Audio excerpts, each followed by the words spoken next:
For folks who are just joining us, welcome. We'll be doing the very formal introduction shortly, but for now, feel free to jump into the chat, say hello, where you are tuning in from, and please, if you're posting on social media, I will put this in the chat momentarily. If you visit karinainkster.com/panel, we have all of the social handles for your hosts and your panelists. Hello from Seattle. Hey, Andrew, thanks for joining. Yeah, let us know where you're from. We have people from all over. Bob and Ika in Powell River. Those happen to be my parents. They're in the same town as me. Edmonton, White Rock. Oh, Izzy's here. Awesome. Boom. Hey, Robert, Bay Area, Atlanta. Sweet. Woo, woo. Scotland. Ooh, we have, hey, there's someone named Karina with the exact same spelling in Scotland. How cool is that? East Coast. UK. Wow. North Vancouver, represent. Yeah, that's where Zoe's at. Awesome. Well, let's give folks a couple of minutes, like maybe 2 more minutes, and then we've got a packed schedule, so we're going to get going. Oh, Megan and Ahmed are here. Excellent. Peter from Denver. PR, yay. Kaylin's from Powell River. North Carolina. Sweet. Oh, Jeff, North Carolina, yeah. Excellent. Cool. Well, I think we could probably get started. Some people might trickle in. Just so attendees know, this is recorded, FYI. So if you do want to share this panel later, it'll be on social media, YouTube, all that kind of stuff. But you're getting the VIP ability to ask questions and interact and stuff. So thank you so much for joining us. You know what I just realized? The prizes that we're going to give out are in my living room. So I'm going to go grab those because I wanted to show those to everybody. So Zoe, can you do a quick intro to this event? I'll be like 20 seconds. Yes. Zoe, by the way, is the genius behind this 3-day online extravaganza. So thank you, Zoe, for your work on this. My pleasure. If you could do a quick intro to folks who were not in our workout yesterday, just like why the heck we're doing this in the first place, that'd be awesome. And I'll be back in 2 seconds. I can do that. And I'm also going to simultaneously time you as she goes. So welcome again to everyone. For those who are not familiar with why we are here, we are celebrating 2 major things. So one of them is the 10-year anniversary of Karina and her training business, which is a huge feat in and of itself. And the second one is the recent publication and official launch of The Vegan Athlete, her 4th book. Yay! Thanks so much, Zoe. Yes, so thank you to everyone who came to our opening event yesterday, the workout. I think we had almost 100 people working out, which is awesome. And my 2 cats, obviously, just sitting there doing nothing. So thank you so much. Thank you for attending. And also huge thanks to our panelists who are here. We'll do official intros to them in a second. But so the Vegan Athlete, for those who don't know, is actually the 2nd edition of Vegan Vitality, which is my first book. So Robert Cheek, who most people in the vegan fitness area know, he's the author or the writer of the foreword for both editions. So he did this one and also the first edition. So it's the same recipes, just updated. We fixed some stuff, we made them better. There's a whole new chapter on protein, which of course is everyone's favorite vegan topic. And we also interviewed some new athletes, including Melody and Daniel, who are here today. So they are profiled in the Vegan Athlete book. So thank you guys for that, much appreciated. And yeah, 10 years, I started in 2011 as a coach working with clients in gyms. And who knew it would get to this point where we have a team, we're working with clients all over the world. It's been pretty awesome. And I see this happening for many more decades. So thank you so much for joining the celebration. And I know that there are some folks here who might be outside of our circles. So just really quickly, if you don't know who the hell the Karina Inkster character is, vegan and nutrition coach. I do host the No Bullshit Vegan podcast. So if you're not subscribed yet, check it out, No Bullshit Vegan. And I write various things, including the odd book. And I've been vegan for 18 years. So quick intro to how this event is going to work. And then I'm going to pass things on to Zoe. We are going to do intros to our panelists, like elevator spiel style. Then we're going to have a discussion about some hot topics in the vegan fitness realm, led by Zoe, who's our moderator. We're going to do a prize draw for 2 signed copies of The Vegan Athlete, after which we have Q&A, where everyone who is here can ask questions. We're going to kind of collect them during the presentation and then answer as many as we can. And then we're going to do another prize draw, and I'll show you that awesome prize. It's worth $100. It's excellent, so stick around for that. And just a note that we're going to be intermittently monitoring the chat, but Q&A, so there's actually a Q&A function at the bottom of your screen separate from the chat. If there are questions you want our panelists to answer, make sure you put it in the Q&A, because that's what we're monitoring. Zoe is going to be on that. And the chat will be in and out based on like, you know, how busy we are with everybody's responses.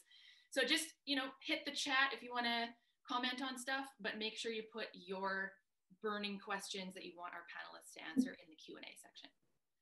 So I'd like to officially introduce Zoe, who is going to be our moderator, and she's also the genius behind this whole event, as I mentioned. So thank you again for creating this whole extravaganza. Perhaps not surprisingly, she's a marketing and community engagement professional, hence this whole, you know, fest. But she's also my coach colleague here at KI Health and Fitness. So she works with our clients. They have 2 coaches, which is pretty awesome. She's been vegan for 11 years. She also sits on the board for PEACE, which is People Ensuring Animal Care Exists. And she's a Vancouver March to Close All Slaughterhouses co-organizer. She facilitates events locally and also online, of course. And in 2018, she founded the Vancouver Vegan Resource Center. Vancouver is where she's based. So basically a vegan powerhouse. And I would like to hand things off to her for intros to our panelists. Thank you very much. And I would also like to point out something I realized this week. So Karina and I, we've known each other for how long did we say? Over 15 years almost. Yes. So you taught me how to do my first ever deadlift. Oh, back in the day, huh? Mm-hmm. Mm-hmm. So just a nice little tie-in to the name of the event. You know? So we're going to jump right into it, because we all know that we have a very vast area of subjects to jump into and a limited time frame to discuss them.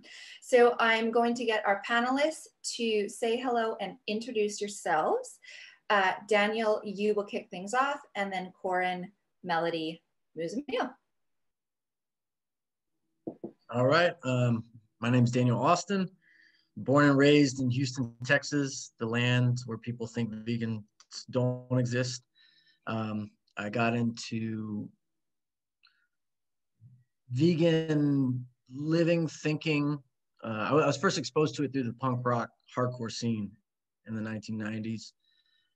Canadian band like Propaganda and New York hardcore band Earth Crisis. And so I got involved socially with these ideas through going to hardcore shows and meeting people who were vegan and things like that. And that eventually led me to meet animal rights activists, and I got involved with various nonprofit groups and protest touring and doing petitions and campaigns for animal rights groups. And that's when I first encountered vegan athletes. It was through activism work. And long story short, I realized I wasn't really cut out to be a bodybuilder, and I liked compound lifts, so I wound up powerlifting. And I've been competing in powerlifting for 6+ years now. I've competed nationally and internationally, won medals on both levels there, consistently winning all the loads, you know. So just trying to be a testament to vegan power from Texas. Love it. Thanks. Good final line. Corin, take it away. Hey, what's up, everyone? My name's Corinne Sutton from Miami, Florida. And what I do is I help new vegans transition to a plant-based diet, as well as lose fat and learn nutrition so they can keep the fat off forever. And a little bit about myself is I've been vegan for about 9 years already. I'm also a master fitness trainer, have a degree in exercise science. As well, I'm a sport nutritionist. And I also served in the United States military about 8 years. So I did 4 years in the United States Marine Corps, deployed to Operation Iraqi Freedom 3 and 4. And then after that, started serving for the U.S. Navy Reserves. And pretty much that's it. I mean, is there anything else I say? Or I think that's all, really. That's perfect, Corinne. I realize I've been saying all right, Corinne perfect. instead of Corinne, so my apologies. No, that's cool. We have connections with Melody and Daniel and Muzamil who have been on the podcast, and Corinne is a new to our world, in our network. So thanks. That's awesome. Okay, Melody. Hi, I'm Melody Schoenfeld. I have been vegan for 21 years and counting. And let's see. I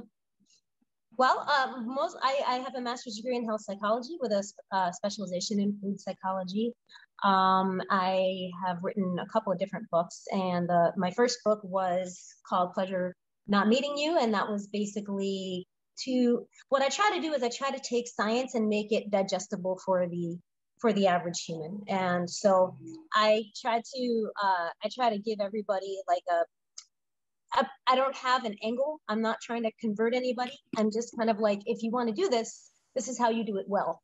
And so I try to do it with the most fact-based, unbiased information that I can. And so that's what that book is. And then it's also a cookbook. And I am an athlete. So I started out as I didn't start out. I started powerlifting maybe 10 years ago. I had all 3 lifts, national records, and then I now do strongman. And I'm pretty well known also for bending nails and steel and tearing phone book stuff like that. So that's what I do. Yay! Thanks, Melody. And I'm just going to say, for anyone who has not seen Melody and her incredible work with phone books specifically, please make sure that you experience that at some point. Muzamil, go ahead. Hey guys, I'm Muzamil. I'm from Alberta, Canada, but I've kind of lived all over. I've also lived in Houston, Texas. My parents live there. And yeah, I'm a 3rd-year medical student. I have a master's. Yeah. So I'm a 3rd-year medical student. I have a master's in psychology and also certification in nutrition. So really interested in healthcare from different aspects. And my goal is to kind of help people transition into plant-based nutrition for their health, but also obviously for the environment and animals. I didn't know much about veganism earlier on. I came from a nutrition perspective because I was in medical school and just frustrated with the lack of preventative care and really focused on just putting a lot of Band-Aids. So then I discovered plant-based nutrition, and I was fascinated by how much you can do with that and how you can prevent disease and how it's extremely healthy. And then later on, I came across veganism. So I've been vegan for almost 2 years. And I have written a plant-based transition guide that I recently made available free. So if anyone's looking for that, you can find it on my website or on my Instagram. Perfect. Well, thank you, everyone. And I'm just going to give a reminder before we jump into the discussion for folks who may have joined us following the introduction. If you do have any questions that come up during the discussion, we won't be stopping intermittently, but we will have a Q&A portion at the end. So please insert your questions into the convenient Q&A feature at the bottom of your screen. Okay, so we have all heard the myths. I will put money down that we have heard them several times.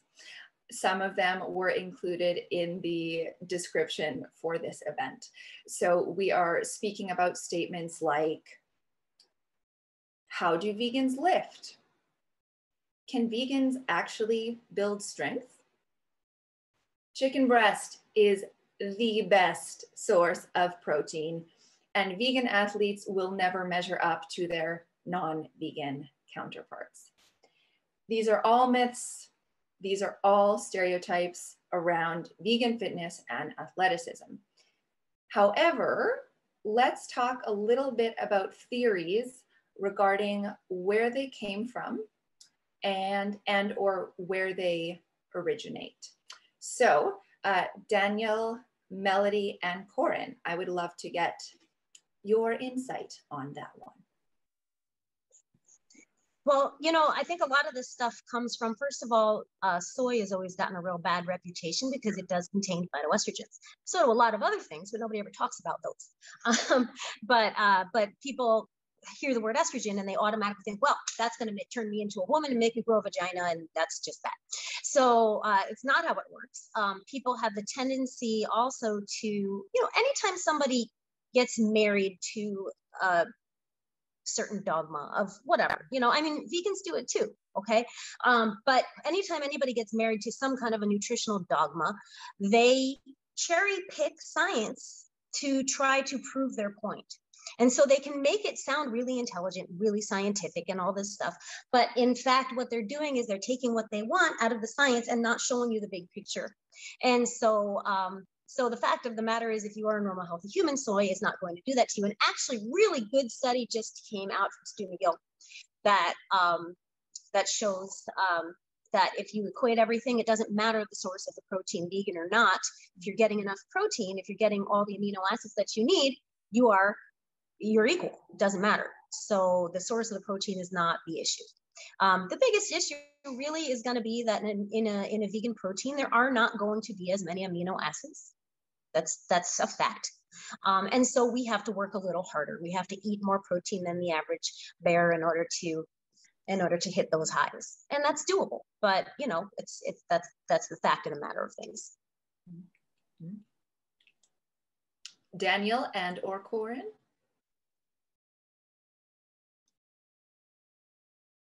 Oh, you unmute yourself, Daniel. Oh, I thought I did. Okay. You know, if you think about the social history of veganism, and I'm just kind of speaking vaguely here, I mean, how many strong vegans did you know before the last 10 years? I mean, we had the reputation of being the people that had to like mix the gritty soy milk powder, and we ate carob from the health food store, and we had no fun eating, and we ate salad, right? You know, it's like my mother was vegetarian since before I was born, and that stuff was kind of true in the 70s and the 80s. But, you know, in the last 10 to 15 years, we've seen this boom of, I guess, nutritional science and food science. And we've got all the fake meats and all the dairy alternatives and all the ways to, all the protein powders. I mean, even in the last 5 years, if you walk into a new nutrition like supplement store, like GNC or Vitamin Shop, it used to be like, hey, where's the vegan protein powder? Like, oh, it's in the corner on, like, there's 2 options in the corner in the back. Now it's the first thing you see when you walk in, like a whole wall of like 30 different options, you know. And the people that are driving the change in the market too are not even necessarily us vegans, because we're only like 1 to 3% of the population. But even out of that 1 to 3% of the population, how many of us are athletic? How many of us are strong and can outperform non-vegans? We're seeing our numbers increase, but we're still just like barely a blip in the social map, you know? So I think it just boils down to the fact that people have never met a strong vegan, you know? Like when I go out and I do Veg Fest and I give lectures and I do stand in my booth and talk to people all day, like, well, for one, it's mostly women. It's like 80% women. They come up to my booth and they say, oh, I've been waiting to meet a guy like you so I can buy this for my husband or my son, or, you know, the man in my life who won't listen to me because he thinks this is just like hippie, compassionate women stuff, you know? So there's all of that. There's all these like social, just vague notions people have that statistically, I think they're correct. You know, we just have to change that bit by bit over time by getting this information out there and performing. And one reason I compete in powerlifting is I want a level playing field, the same judges in the same circumstances as the omnivores, and I want that kind of opportunity to go out there and beat them. So we have to keep proving ourselves. Mm-hmm. Well, exactly, and it's two-pronged. So number one is talking about it and raising awareness with events such as this, and then number two is actually being out there and being examples of it. And we do both. Corin, any comments on this one? So you said with the question, like, come from to meat being better than vegan, right? Just to be correct. Pretty much that's how you said it. Yeah. So all of the stereotypes that we see and read a lot around vegan athleticism, what are your thoughts on where those come from and what perpetuates them? Yeah, I mean, so where it comes from is you have to think about the money. All right. So first I always say trace the money. If you trace the money, you're going to see that, first of all, it comes through the meat, dairy, and egg industry. Okay.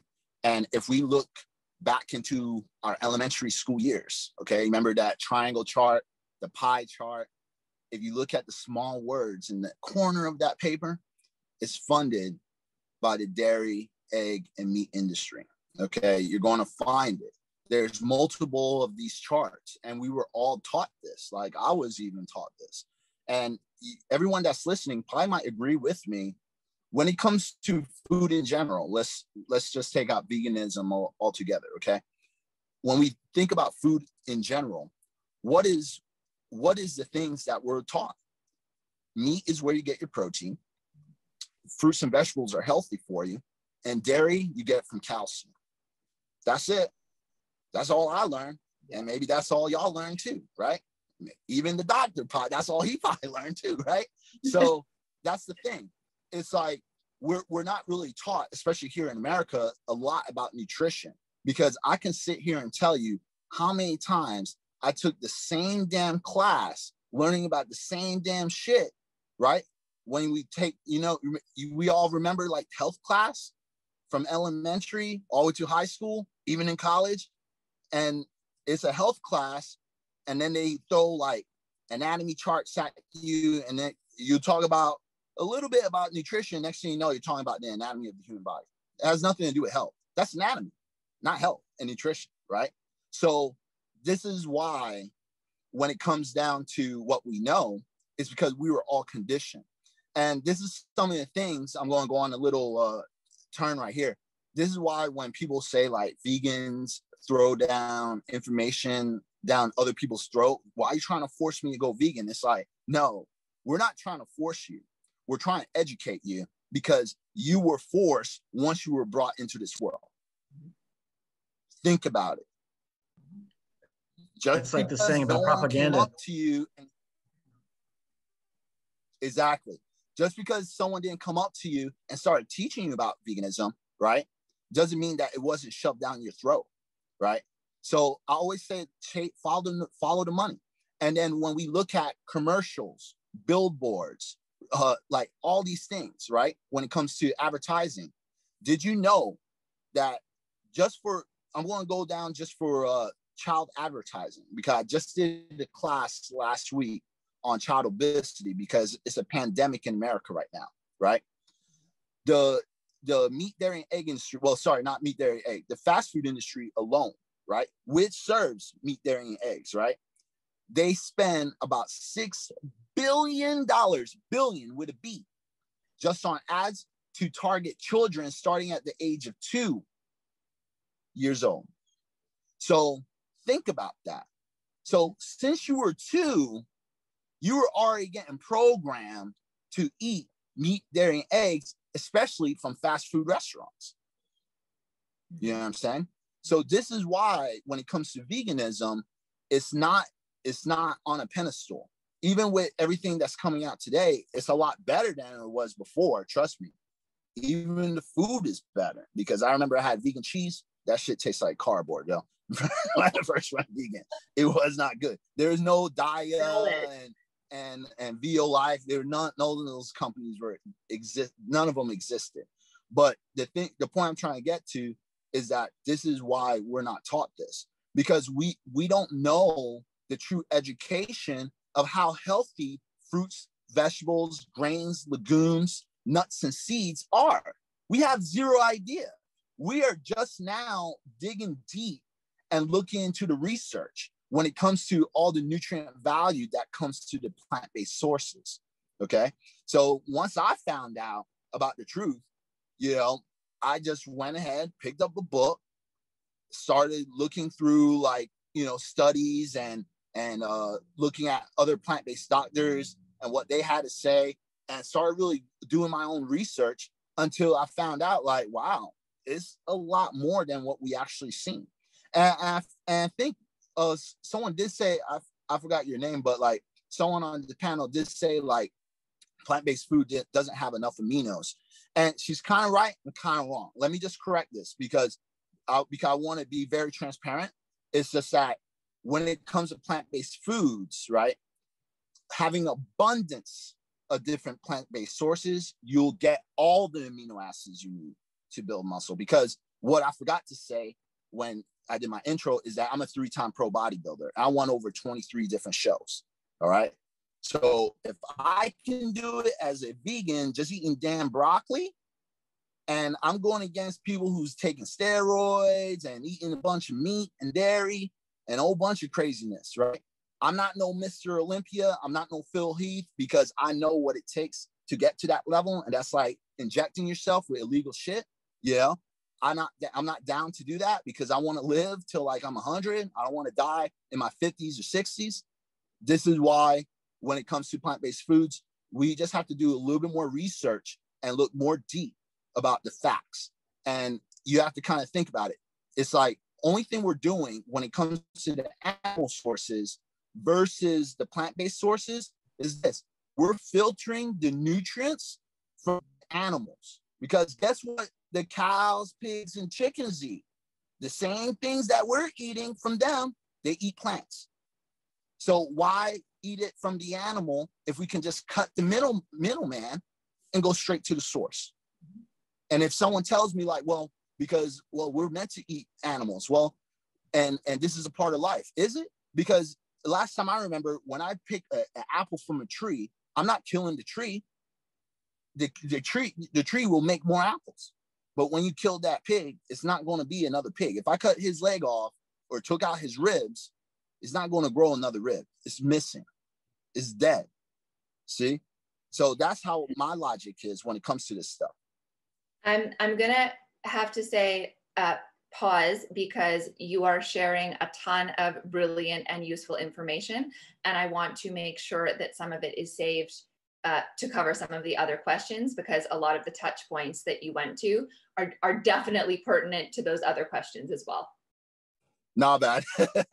I love it. Okay, so all of you folks who are here today have been in, let's call it, in the game for several years in various capacities. So we're speaking about professional competition, we're speaking about education, we're speaking about medical school. There's Emil. So what shifts have all of you seen in your respective areas when it comes to different dialogues about plant-fueled capability in athleticism? So talking about dialogues that are coming from fellow athletes, fellow colleagues, etc. So Muzamil, I'll get you to speak to this first, and followed by Karina and Daniel. Okay, so in regards to the changes I've seen, I want to add to what Corinne's saying, because everything he said was phenomenal.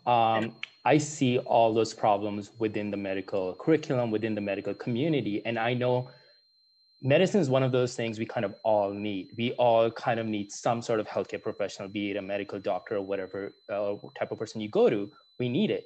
And it's really unfortunate how far behind we are in that, because, you know, we're making amazing changes. We're starting to see amazing athletes, vegan athletes, movies like Game Changers. But when it comes to the reality of it, when I go and sit in my classroom, or when I go, now I'm not doing classes anymore, I'm doing medical rotations in the hospital, it's heartbreaking how far behind we still are. I still see dietitians, if someone is in the hospital, dietitians telling them they have to take their dairy, or otherwise they won't get their calcium. And these are dietitians. So it's like, I shouldn't have to fight against the dietitians, right? But I have to fight against the dietitians. I have to fight against like almost 90% of the people in the hospital or in the clinic setting, because they're just been taught false information for eons. And now it's so grilled in it that they don't want to always listen to the new guy. But the amazing thing is we have the research now. We have the scientific studies looking at different aspects of this, looking at diseases, looking at longevity, looking at athleticism, looking at fitness. And it's been amazing that I've been able to bring that in. And whenever I see something that I feel like it's just like based on decades old research that wasn't fully fleshed out yet, and them not looking at the current research, then I'm able to pull that in. And I'm able to not just say random facts that they may not believe. I'm able to direct them to the studies, print them out, whatever is needed. We have the Canadian Food Guide that is pointing towards eating plant-based. So a lot of dietitians aren't even aware of that, which is heartbreaking, because you'll see people come in, and in the clinic setting, I've been on pediatrics rotation, and these kids who are interested in going plant-based, and the doctor or the dietitian simply telling them that it's not going to be good for them. But the good thing is that we have the science. I'm able to direct them, and a lot of them are starting to change their mind once they see the science. The good thing about medicine is that they are open to things once there's science to it. So I think the major thing is, if you have a doctor, if you have a healthcare professional, if you have a dietitian, print out those studies, show them the studies, because then they'll come around. You know, if you try to tell them, they might think you're making these things up, even if you're right. But sending them to peer-reviewed science is going to be amazing for you, going to be amazing for the doctor or the dietitian to learn new things, and then they'll be able to help other people with that knowledge. So I think it's really key to bring that science in to help you and help other people through that means. So speaking to the importance, I'd say, of self-advocacy, amongst other things. Mm-hmm. Karina, your 2 cents, please. Yes, so of course, as you know, I'm coming from the fitness realm. So what I have seen is actually something that Robert Cheek mentioned. I just spoke with him yesterday, so it's on my brain. He said, you know, back in the day when we all went vegan, like, you know, 18, 25 years ago, the immediate response was, oh, what about your health? Like, is this okay? Is your health going to go downhill? Whereas now there's a complete 180 and people are going vegan 100% for their health with other reasons in the background. So that's one of the main things that I've seen, even in the last, I would say, 5 to 8 years. And then the other reason, which is kind of related, or the other thing that I've noticed, is we all know there's still a lot of bullshit out there. I mean, that's why we're doing an event like this. And we still have a lot of work to do.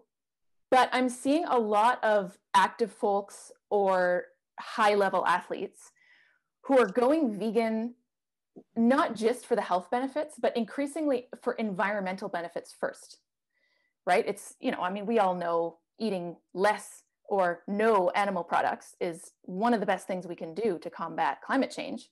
So there's a lot of people in the fitness industry, whether they're professionals, whether they're athletes, whether they're, you know, just folks who are interested in fitness, who are going plant-based primarily for environmental reasons. And then they consider, oh, okay, so what do I need to think about for my pre-workout, post-workout protein, blah, blah, blah, as opposed to what we have seen in the past, which is awesome as well. It's just a bit different, where athletes are going plant-based entirely for performance reasons, right? So like more antioxidants, they recover better, blah, blah, blah. So now it kind of seems like there's this environmental bubble. There's a different motivation with, you know, even within fitness. So it's basically like a broadening of reasons or motivations for going vegan, I think in the fitness industry, but also pretty much everywhere else. And Daniel, do you want to add on anything?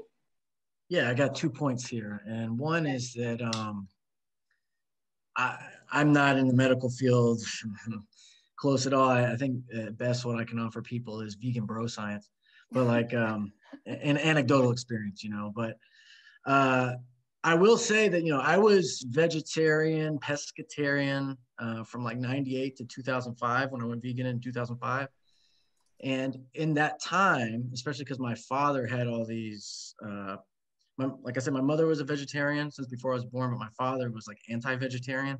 They didn't last together very long. They lasted enough to have me, you know. But when I went vegetarian, my father was like, okay, well, you're gonna have to eat more dairy. And as a vegetarian, I had sinus infections every 3 to 4 months. And I would go to the ENT doctor, and this is, you know, late 90s into early 2000s. And they never asked me what I ate. They never asked me anything about dairy. And they wanted to get me on allergy shots and do all this allergy testing. And I didn't have money for it. You know, it was still going to be like this crazy deductible. And it was going to financially break me to do all this stuff. I just happened to go vegan in 2005. And then by 2006, I was like, man, I haven't had allergy sinus infection in 10 months, almost a year. And I didn't get another bad infection until I did international travel in like 2015. And I came back and I got some pre-bronchitis symptoms. And I went back to the same ENT doctor in Houston, Texas. And he goes, wait, I remember you. You haven't been here like a decade. And he goes, what happened? I go, I went vegan and I stopped getting sick. And he goes, you know, I'm real sorry. Like back in the day, we weren't taught to ask about diet. And now I ask people all the time. In the past couple of years, I asked them, do you eat a lot of dairy? You know, so there's been that shift, you know. I mean, maybe you don't see that across the board, like Muzamil was saying, and there's still experts you have to fight on this stuff, but there are some people who are waking up to it. And this guy wasn't like a vegan or plant-based advocate at all. He recognized there was a scientific shift in what we understand about nutrition and health. So I experienced that firsthand. You know, cutting the dairy out made me, at the time I was a touring musician, and having respiratory problems really my ability to sing or scream or whatever it is I do. And but I found my voice became like unstoppable. All those years I was touring really hard once I went vegan. So that helped me there. And then as far as the dialogue, and the other point I was going to get to, the dialogue in the athletic community that I am experiencing about veganism now, especially after the Game Changers has come out, is totally different. You know, the first time I ever placed and won a medal in meet was like 2015. And I remember, you know, I wear my vegan socks when I deadlift, and I go up to the platform to get my medal at the end of the competition. I remember the judge was ragging on me, and other people you could hear this mumbling in the audience, like, that guy's vegan, what the hell, you know? And the judge goes, hey, where I come from, that means you're a bad hunter, you know? And, you know, you roll with the punches, and you're just like, hey man, yeah, because these people haven't met a vegan before, and they haven't met a vegan in powerlifting. But I just did a meet here in San Antonio, Texas last month, which I won first place in my weight class. And, you know, powerlifting draws a lot of orderly personality types, a lot of more conservative type people, cops, military people. And there was this one older military guy. He was like a career military guy. He was competing with me. And he when I put my vegan socks on him, you know, because this is what I do. I kind of like trick everybody all day. Like I'm doing really well. And then I put the vegan socks on, and then usually you get some conversations out of that, right? So this guy goes, whoa, man, look at your socks. And I go, yeah, I know. And he's like, man, I saw that movie, The Game Changers, and my daughters saw it. And man, I've been wanting to do that for a long time, but I just haven't really known how, you know? And we had this really positive conversation where he had nothing critical about it. Like there was no stereotype of, I'm going to grow man boobs or I'm going to get weak and lose my muscles. It was like, you know, man, I've wanted to do that. Now I'm seeing you're able to do that. And so it's cool to meet someone, you know. So I gave him my website, so I'm keep in touch. And it's just that's a total shift from 6 years ago when I started competing and I was getting called a bad hunter, you know. So things like that I find are hopeful. And it's happening. And the more of us that are in here doing it, the faster it's going to happen. Okay, so kind of jumping off this discussion of all of us being professionals in various capacities, for people in our respective positions, how can we be consistently working to address and break down some of the stereotypes that we talked about earlier, and also some of the ones that we didn't mention but we know exist? And Melody, I'll get you to jump in on this one first. Well, I mean, I think we're already doing that, aren't we? You Agreed. know, just by kind of existing and doing the things that we're doing. People are usually, yeah, I mean, I live in two worlds. I live in the strength world and I live in the heavy metal world. I'm a heavy metal musician. And so these are not places where a lot of vegans tend to congregate. And there's a lot of bad information and stupidity. And so I hear it all the time, social media or just in, passing or whatever. I hear it all the time. Oh, vegans are this or and I think a lot of people don't realize that I'm vegan. Until, for whatever reason I bring it up. And they're always surprised and they're always like, well, how do you do? And it's not out of meanness. It's out of ignorance. They wouldn't know. How would they know? They would have had no reason to have understood this before. And so I try to be patient with people and explain things when they approach me respectfully. There are plenty of people who approach me not very respectfully and are just kind of assholes about it. And, I don't really need to concern myself with those people. I try really hard to stay out of internet arguments. I try really hard. It's so hard. But my friend pointed me to I don't know who he was, but he had a big, huge, giant platform. And he was on Twitter talking about this is several months ago, and he was saying, "Oh well, I guess." Oh God, I'm sorry, my brain just shut off. Some major podcast guy did an interview with a vegan strongman and was saying that he was a fake strongman, and that his results weren't. I may be not remembering this correctly, but it was something like that, where he said, well, his results weren't real or whatever it was, or he wasn't what he said he was. In any case, so this guy posted this whole thing about how vegans can't be strong, on Twitter. And finally, I just kind of went, I'm vegan. I was like, I competed and, I've won plenty of medals. I, tear phone books in half and, I'm doing pretty good.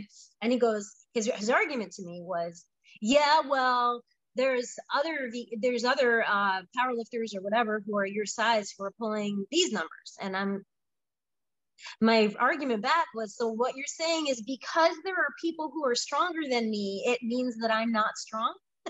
These are stupid arguments that have no bearing one way or another. The other argument was, well, I bet if you ate meat, you would have been stronger. And we now have the science to prove that is not the case. This recent study came out proving that it has no bearing on strength, and to a positive or a negative degree. Being vegan does not change how strong you can get. So dumb argument, and keep living your life, kids. Yeah, dumb arguments, and you pretty much shattered them with your responses. So continue doing that. I shut them up anyway. So for the next question, I would really like to get some thoughts from Muzamil first, because this one is especially pertinent to your world. We all exist in our various professions within several different frameworks and institutions. So these are things that offer certifications, they offer education, etc. When it comes to affecting change on a larger, more systemic scale, what is our role and how can we spearhead those shifts? So Muzamil, I have some background intel on some of your experiences within medical school, which is why I would like you to jump into this first. Absolutely. I think before I can share my experience in just a second, but before you try to change anything, I think it's really key to understand why the way things are the way they are in that system. Because if you don't know that, if you don't know the background, then you trying to come in and trying to instill change, all you're going to do is offend a bunch of people. And they're going to shut out, close doors on you, and not listen to you.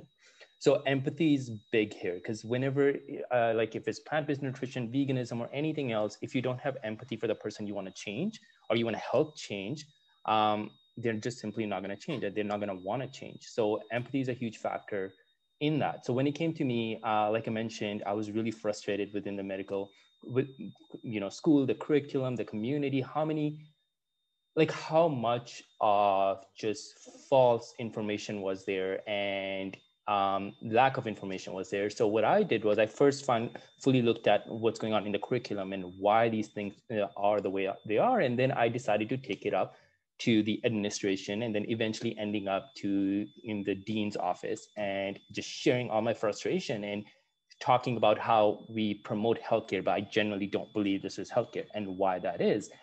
Eventually, slowly working my way towards bringing in plant-based nutrition, and why, first, not even plant-based nutrition, but just nutrition in general, why we need that. And then why it needs to be focused on plant-based if we are truly trying to save lives. Sure, if someone, gets into a car accident, you're not going to be talking about nutrition. You're going to be trying to fix their leg or whatever is going on. But if someone's coming in, they're pre-diabetic, their cancer runs in the family, they have high cholesterol, hypertension, whatever that is, you need to talk about the root causes of these situations or how to prevent it. And most doctors are just unaware of this. So what I did was I first explained the problem, but no one likes just you coming up with a problem. If you don't come up with a solution, they don't care, because they don't want to do the work for you, right? So I came in with a bunch of solutions. I was the first one to start the first nutrition club in any medical school in Canada that I'm aware of, and I made it into a plant-based nutrition club. What that did was we were able to bring in like Brenda Davis and a bunch of other plant-based dietitians to come in and speak to medical students to bring that awareness. I'm not expecting all those people attending to go plant-based, but one huge thing that's going to do is when they have patients later on and the patients come in, they're not going to shut them out. They're not going to be like, oh, you're vegan, you're going to become deficient and die and become frail, you're not going to have good bones. They will have the knowledge and they'll be able to help them. And then they may themselves change too. And if someone does have heart disease in the family, then they're going to be like, hey, I remember this Brenda Davis or whoever, Muslim or whoever, doing this presentation and mentioning this. You have heart disease that runs in the family. Maybe you should switch to plant-based nutrition, because I recently found out there's a lot of evidence. So I feel like bringing in all that information is really key, presenting it in a respectful manner, and then being persistent. You say it once, it's not going to happen. Like I had to have meetings, I had to follow up, send a lot of follow-up emails, and then eventually change takes a long time. But I was able to start the club. But then on top of that, I got funding from medical school to start a plant-based nutrition podcast with another colleague. Like they gave me the money. And then now, like we are trying to even like I remember one of the classes we had in psychiatry block where they simply said, if you go vegan, you're going to have more mental health problems. That was actually said I attended that lecture. Because you're not going to get enough of this, enough of this. And then I sent out an email and I brought in the dean, and then another colleague who's also vegan got involved, and we were able to change that. And this year when they did the same lecture, they said, it's not about if you're vegan or not. If you're not getting these nutrients, you're gonna have that problem. But if you're vegan, just make sure you eat diversity of foods. So that same lecturer has changed his style and is now pro plant-based, even though he hasn't gone. But bringing that information, sending all that is huge, being patient with them and kind of doing the work for them. I think that's a key. You can't expect them to do the work when you're the one who wants to change. Mm-hmm. And I think a really important thing that you mentioned a few times as well is providing solutions. So offering support, offering different ideas.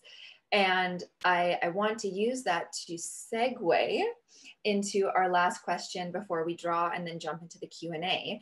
And that is acknowledging that we have a very, very wide range of folks who are joining us today for this discussion, and also who are going to be seeing it after the fact. Some of them are vegan, some of them are long-term vegans, some of them are new vegans, some might not be either of the aforementioned yet. So for folks in that position who are newer and or just arriving to veganism and veganism plus athleticism, what are some pro tips and or offerings of advice that you would give? So Muzamil, you can take this first, and then Melody. Sorry, you cut out there. I heard half of your question. Are you asking for tips to make change? Oh, it was so well delivered too. Yeah. Asking for any pro tips for folks who are brand new vegans and or perhaps who are not even there yet and are contemplating coming to I this. think absolutely. I think within the contemplating state of mindset, what you should be doing is just gathering information. That's what I did. I knew I wanted to go vegan once I learned about everything, the health side, the environment side, the animal side, but then I didn't want to do it and do it wrong and fail, because I knew a lot of people being like, oh, I went vegan, it didn't work for me. I didn't want to be that guy. So I think it's really important to gain the knowledge before you make the step. So you can be healthy, you can promote it, you can be the face for it. And then other people would want to do it. If you look well, you look healthy, if your fitness is, well, like I'm really into fitness as well. If that's one of your goals, then you know how to do it properly, how to integrate the right protein sources like legumes and quinoa and other bunch of things. So I think knowledge. So if that requires you following a bunch of Instagram followers because you don't want to do the research, then make sure they're credible. They have done the research, they're presenting it to you well. There's a lot of amazing YouTube channels now. I personally like to read scientific studies, but I know that's not everyone, which is completely fair. Then watch some documentaries like, Forks Over Knives, Game Changers. There's a lot of them that are just not coming to my mind right now. And that's really important. And I think another thing is really important when it comes to change is the people around you, because they can often make it hard for you. So that could be your friends, your family. So I think being empathetic with that, last thing you probably want to do is you're the one trying to do good and be vegan and save animals, and someone else is criticizing it, and then you trying to be empathetic towards them. I can imagine how hard that would be. But bringing in that empathy and be like, you know what, I was like that too, maybe a year, 2 years ago, and I didn't understand it. They're there still. So being empathetic with that, maybe showing them information, giving them time, and just letting them slowly come to you instead of taking that internally and processing negatively and distancing yourself from your people who've been there for you. I think that's really important when you're trying to change, so you're not left alone struggling by yourself. Melody? Whenever you're making a huge lifestyle change, I'm a big fan of doing things stepwise. Because when you try to, at January 1st, everybody makes New Year's resolutions, right? And so gyms are packed and everyone's like, I'm gonna eat nothing but salads and I'm gonna work out 27 times a day and it's gonna be great, la la la la. And then the next day, nobody goes to the gym. So it's kind of like that. Whereas if you try to do everything all at once, it might be a little bit overwhelming. You might get frustrated and you might just stop altogether. When things become too restrictive, people tend to go the other way, right? And so it may be, and may not be, you may be somebody who can do this cold turkey, and more power to you. I was not that person. And I think a lot of people are not. And so don't be afraid to do this one step at a time. Think about, okay, what is one change I am ready to make right now? And do that, right? Maybe it's, you know what, I can do without red meat. I'm good without that for now. And so that's your first step. And then you add steps as you feel more comfortable. That's usually, I think, the most sustainable way to do things. Some people like to do a meatless Monday, and then you can turn it to like a Monday, Tuesday, that kind of thing. But in any case, you pick the way that works for you and your lifestyle and your personality type, and then you go from there. From an athlete point of view, there's two things in particular that I want to point out that tend to come up. Thank you, Silvana. One of them is that a lot of people who go vegan tend to be too low in calories. That is something that comes up a lot, where they're not eating enough. And that comes from two places. Number one, it's just the foods you're eating are not caloric enough. But sometimes it is an excuse to not eat enough. I grew up with anorexia in my family. I'm very familiar with it. Sometimes people want to tell you, you know what, I don't eat animals and therefore I can't eat that. So that's one half of it. But the other half is, a lot of vegan food is low in calories. And because it's low in calories, and if you're lifting big weights, you need some calories to back that up. So make sure you're getting enough calories to support your exercise. And number two, make sure you're getting enough protein to support your exercise. Protein is hugely important. Vegans tend to need to eat a bit more of it. You need to eat it from a wide variety of sources. But you really want to pay attention to that. And if there's one supplement that I recommend from a performance perspective, that would be creatine. Vegans respond to creatine better than anyone else because we don't eat muscle, and that's where it comes from. So creatine it's the most widely studied supplement out there. It has very, very good effects. I can feel it when I don't take it. And I will tell you this, give it to your grandma too, because it's got really good cognitive effects as well. So creatine for vegans is a really good supplement for that. I really think what you said is pertinent as well, because it also speaks to inclusivity. It is not logical that all humans can follow the same trajectory towards one thing, including veganism. So it's a way to ensure that many folks can be included. There are many different ways to get to the endpoint, many different resources to access, and being open to supporting many different components of that process. Always. We are going to pause before we launch into the very hot topic Q&A, and we're going to do our first draw. How So, exciting. Karina, officially present the prizes. We have 2 copies of The Vegan Athlete, and I will send it to you wherever you live.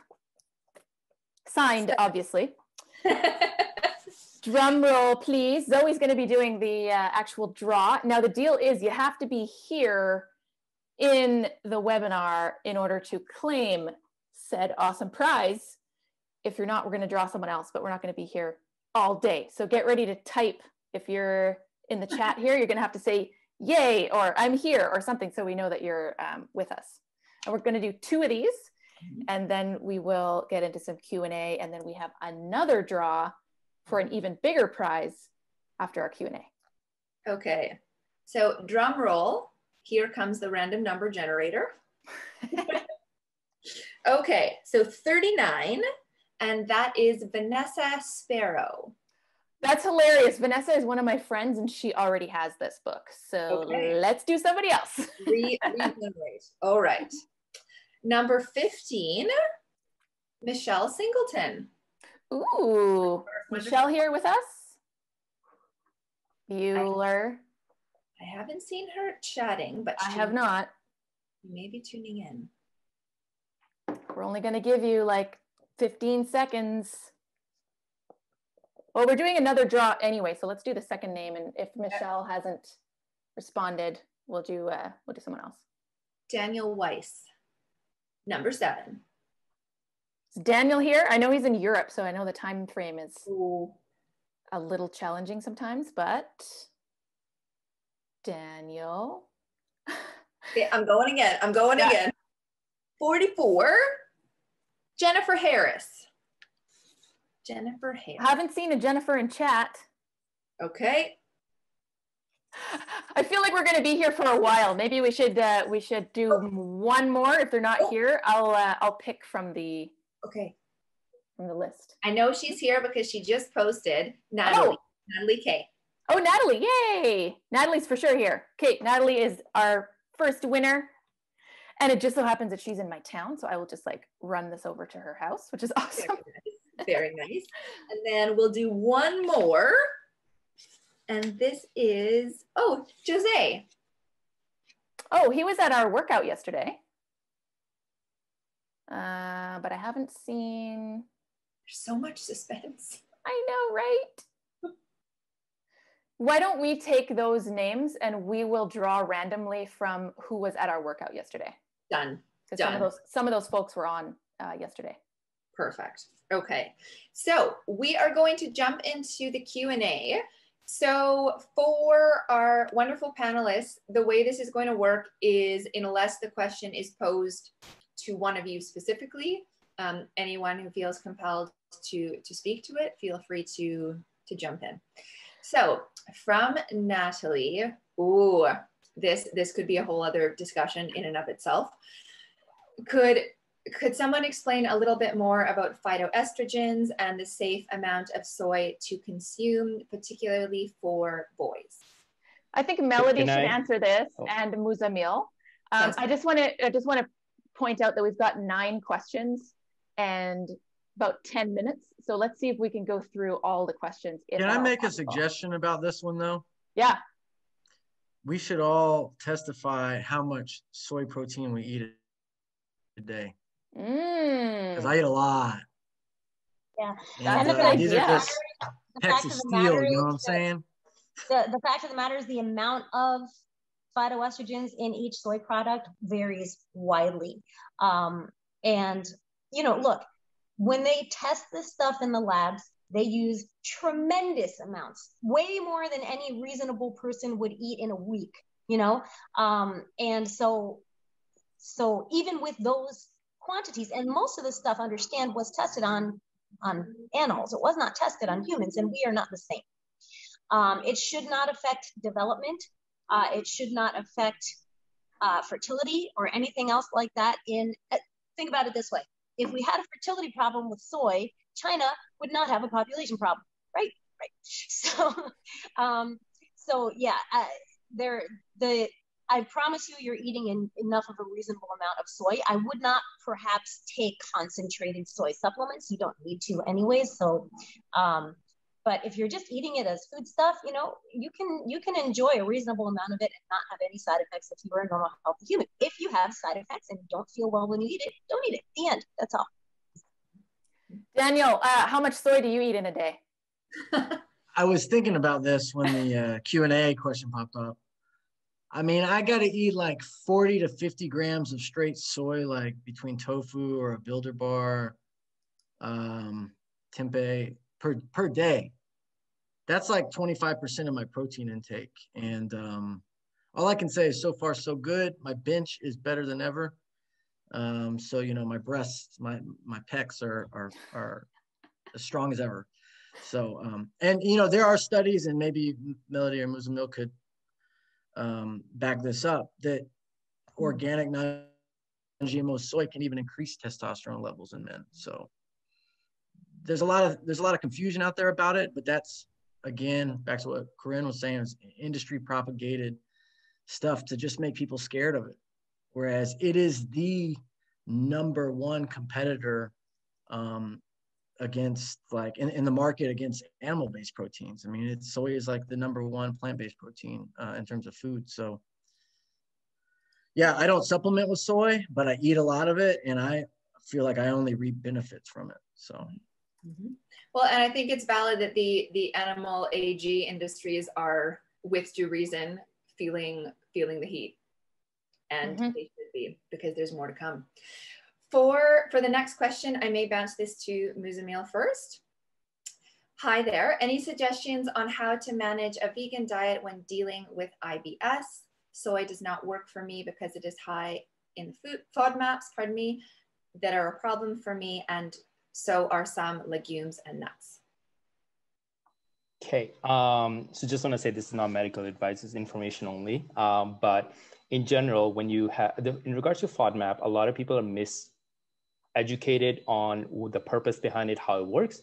People, like, there's a lot of stuff that FODMAP diet recommends you take out. But the entire point of why FODMAP diet was created was to trial out an exclusion diet, to take a bunch of things that have been noted to cause problems in people, and then slowly to reintroduce them. The goal is supposed to be reintroduce, try to figure out your one singular, generally it's singular, in few cases it might be more than one.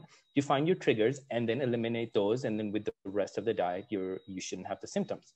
So when you're doing FODMAP, just because something's in the FODMAP doesn't mean it's not good for you particularly. So I would say, you know, work with your doctor, healthcare professional on doing it properly instead of just eliminating everything and then just staying on that, because then you're eliminating a lot of health promoting foods.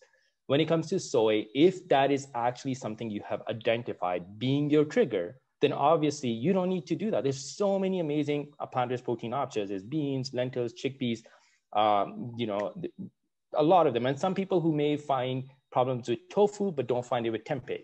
just because of the fermentation. So you can experiment with that too.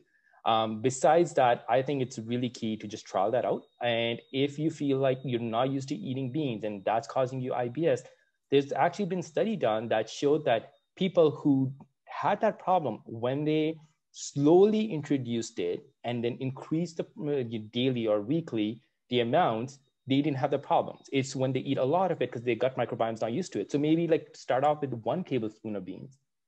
If you don't feel any symptoms, maybe in 2 days, go to 2 tablespoons. Slowly let your gut microbiome build, and then hopefully you shouldn't have that problem. The study found that among the people who had that problem, I believe 97% of people by the end of 8 weeks didn't have it. So these people would have never tried beans if they had just every time just tried an entire cup of beans instead of slowly progressing. So next one, I may bounce to Corin. I feel like we could all offer some fantastic intel on this question. How do you deal with the comment, I'm glad veganism works for you, but physically it could never work for me? Everyone is so different, without going down a science rabbit hole or getting into a very heated debate? I mean, it depends on the person when they ask me, because if it just looks like a douchebag, I just say, all right, whatever, bro. But if it's someone who looks like they can engage in a more intelligent conversation, then first thing I say is, have you tried it? Because the thing is that a lot of people judge, it's like they already judge the book by its cover without even taking the chance and trying it.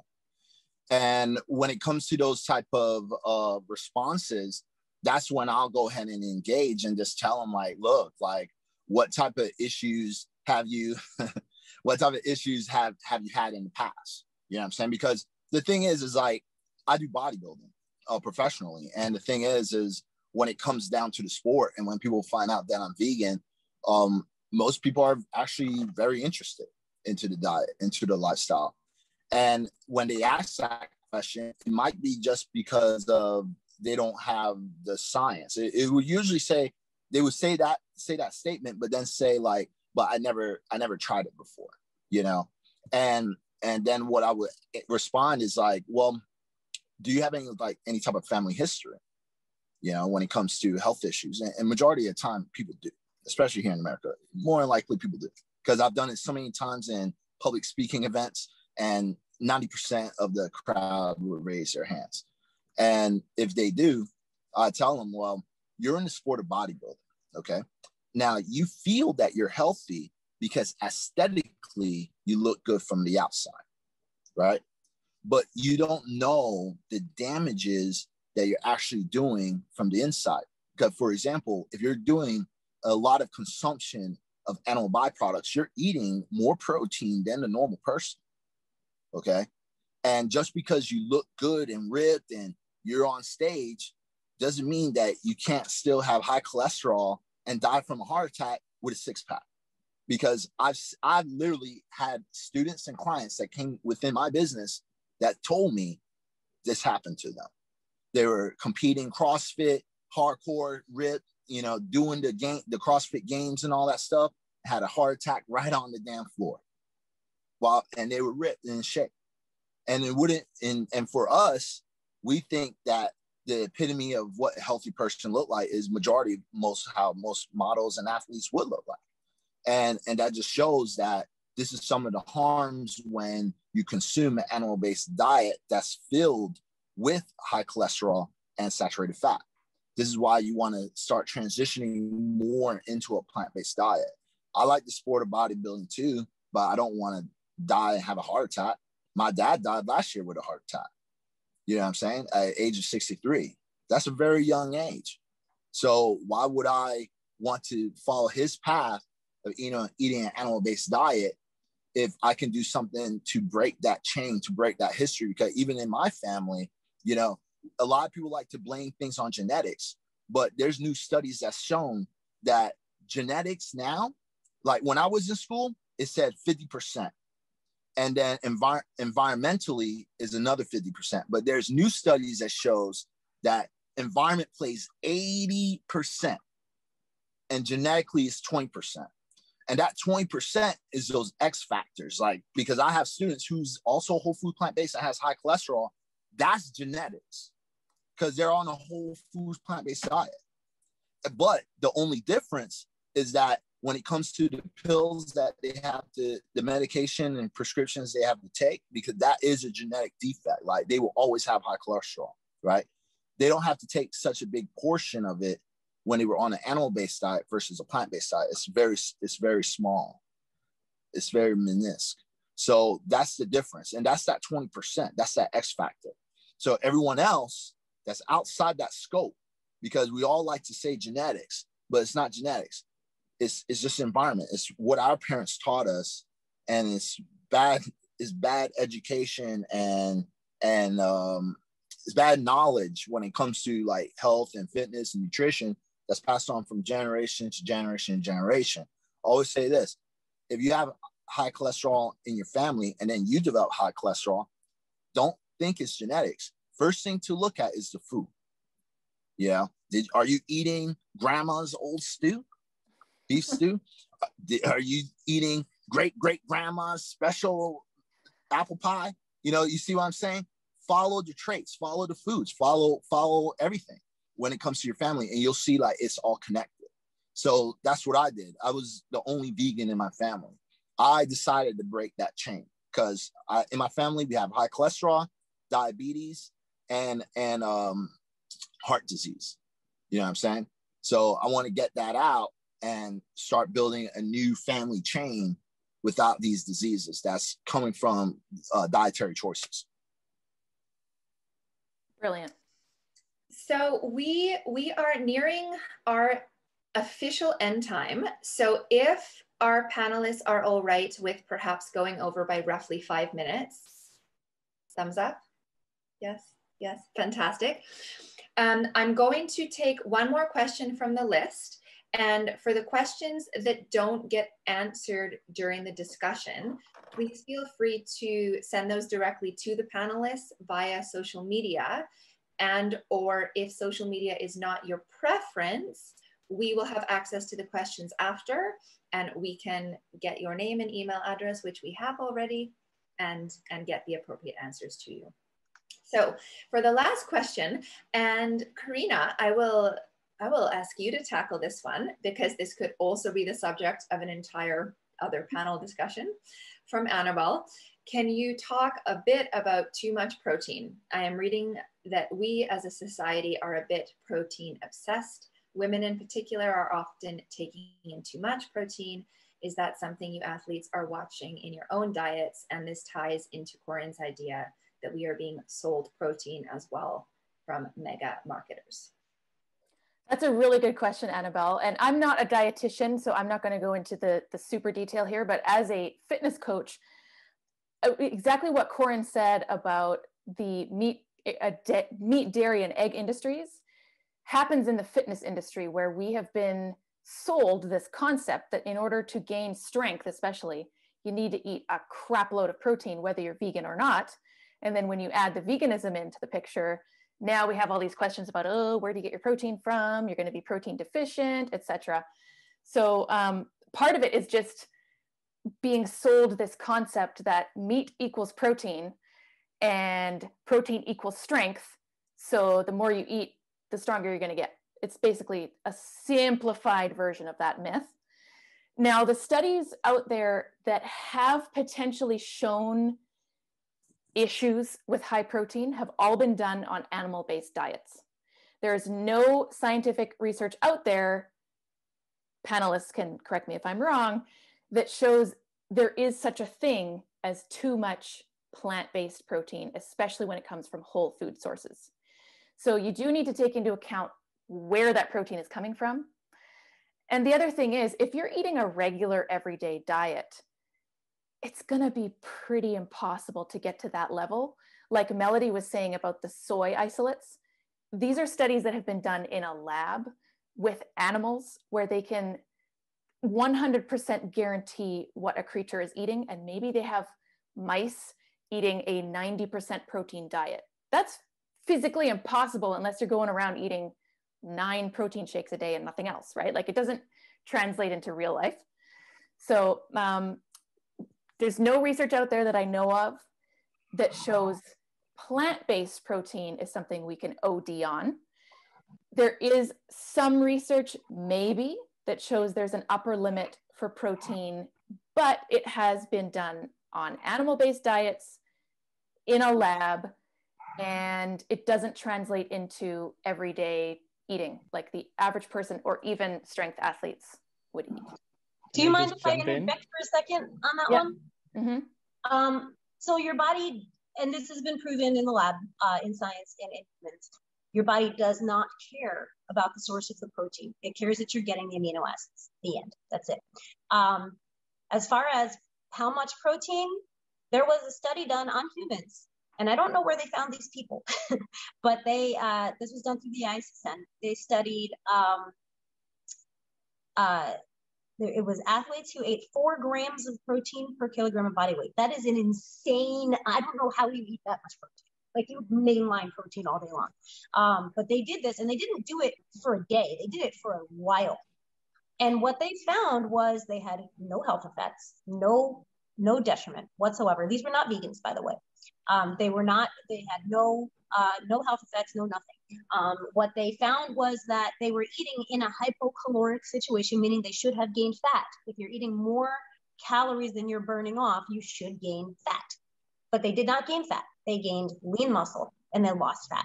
And so what that study shows is that you can eat a crap ton of protein, vegan or not, and be fine, as long as you're a normal, healthy individual. And there's, obviously you never go by one study, you go by a lot of studies, but there are very, very, very, very few studies that are reliably done on humans that show any detriment to a normal, healthy human with too much protein.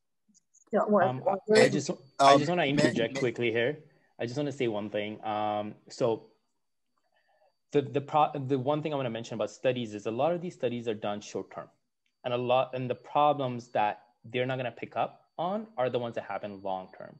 And so there are, again, these are not randomized control trials. There's association studies that do control for other things, but at the end of the day, they're not randomized control trials that have found that a lot of animal-based protein can lead to more cancer growth in your body, as well as other health problems. And then animal-based protein comes with other things, not the protein itself, because it's always about the package and not a singular nutrient, that comes with things like choline in eggs that get converted to TMO in your body. So it's like the protein itself may not be the problem in it, but then other things. And then, like when you eat chicken breast still has some cholesterol and some saturated fat, because the fat molecules are within the cell. So even if you take off the layer of fat, there's still saturated fat within. So it's always tricky, because when we're talking about protein, you always have to look at what else is in the package. And then the other thing I want to say is, when you are eating a lot of protein, obviously, if you're into fitness, like I am as well, you need to meet certain requirements. But if you're going beyond that, what you're doing is you're sacrificing other things. So if you're eating a ton shit of protein, more than you need, you're probably sacrificing on maybe fiber or maybe micronutrients, and your gut microbiome needs a lot of different variety of things. So you're decreasing on diversity. That's going to lead to decreasing your the diversity of gut bugs, and that's not good for you either. So yeah, sure, there may not be studies that show a lot of protein is detrimental in certain ways, but then we do know that we need diversity of foods for our health. So only eat protein as much as you need. If you want to eat more because you like a lot of tofu, that's fine, but just make sure you're getting variety of foods and not just the protein foods. Also, may I add something as well? You have the very coveted final statement. Okay. For what Melody said, just to add on, how they did it, I was actually in that study. It was done by ISSN and Nova University. I actually was one of the participants. So they did have a vegan, but they didn't mention it in this study. And what happened was that's Osmond said that that it wasn't long term. It was only for a year. And the thing is that, and that's what I thought too, when they came out with that, I was thinking the same thing he said, because I was like, yeah, I mean, this is going to, with a high amount of protein, that's going to increase your IGF-1. That can that's your cancer on and off switch, So 1 year is you're not going to see any anything in the year. And me, how we did it is that they gave us tons of protein powder. You know, that's how they did it. And trust me, like, there were side effects with a lot of these athletes. And some of those side effects were like, you know, I'll see a lot of gas and farting. And then also the meat sweats. Like, people were sweating like crazy. Like, you don't understand how hardcore the meat sweats is. And I even got the plant sweats, because at first I thought I was the vegan. And I was like, oh, you're sweating at night and soaking your bed like a baby because you're eating that garbage meat. And you're eating protein called carnivore, bro, by like, well, Kai Green, man. Like, this dude, I want to eat nothing from that dude, right? And for me, though, after 2 weeks of ingesting, I was ingesting 300 grams of protein. I never did that every day. I never did that in my life, right? And I'm just pounding this stuff, right? And after 2 weeks, guess who got it? I had the plant-based sweats. And it was like, I was soaking, literally waking up out of like middle of the night with my bed soaking wet. And I was like, yo, this just crazy, man. I don't know why I did this. And at first I thought it'd be a good idea, because I was like, yo, I got all this free supplements. Hell yeah, you know? It was horrible. I'd do it. Give me the supplement. Well, I'm very confident that, given your very unique role within that situation, you were absolutely the best person to conclude that question. And I would also like to casually say, please stay tuned for the forthcoming date around the protein only panel, since it seems to be a discussion that a lot of folks really, really want to talk about more, with due reason. Before we formally close and say our thanks, we do have one more prize draw to do. So Karina will present the goods. Yes, and I just figured out a way to randomize who is here, so we don't have to do the whole like Bueller. So I will do that. We're using a Google random number generator, and this is a Herbaland $100 gift basket. I didn't actually know about this company. They're local to us here, and they do a whole bunch of like nutritional gummies. If you didn't know, I don't know if you can see that. If you didn't know protein gummies are a thing, apparently they are. And they're amazing. Yeah, and there's an omega-3 here. It's all vegan, obviously. It's a completely vegan company. Omega-3s, I started taking this type because, like, who doesn't want to take gummy vitamins, right? Someone yesterday in our event said, like, oh, I'm glad that they're finally realizing gummy vitamins are not just for kids. So anyway, I am going to randomize. I'm going to let Google do the random number generator here with people. Okay, 14. So hold on a sec. I just got to count down.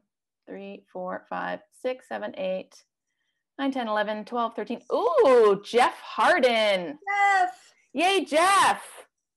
You're still here, right? I mean, I assume, because I see your name. I'm here. Yay.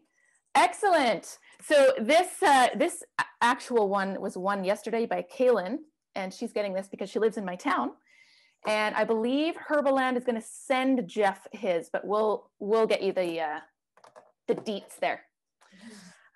So yeah, thank you so much to all of our panelists for coming here and sharing your knowledge. Thank you, attendees, for joining the festivities. We do have one more VIP event just for our clients. We've got a few clients in our chat here. That's happening tomorrow. But thank you so much. Again, if you go to karinainkster.com/panel, we have everyone's contact info, Melody, Daniel, Corinne, Muzamil. And so that's social media and their websites. We have some awesome things in a virtual gift bag that we're sending out, including an ebook by Muzamil. I'm looking forward to that. So everyone here will be getting emails, assuming that you've signed up for the event. Thank you to Zoe for moderating and also for creating this whole event in the first place. And yeah, I mean, this is the main reason we're doing this. Melody and Daniel are profiled in here. If you don't have your hands on it yet, it's available pretty much anywhere. And I'm seeing lots of comments. Great webinar. Thank you. Thank you so much for our attendees and clients. We will see you tomorrow. Anything else I'm missing, Zoe? I would just like to echo your thanks to all of our panelists and for taking the time and sharing a very important and diverse range of backgrounds and knowledge bases. And I hope this is something we can do again. Absolutely. Thanks, everybody. Have a good rest of your day.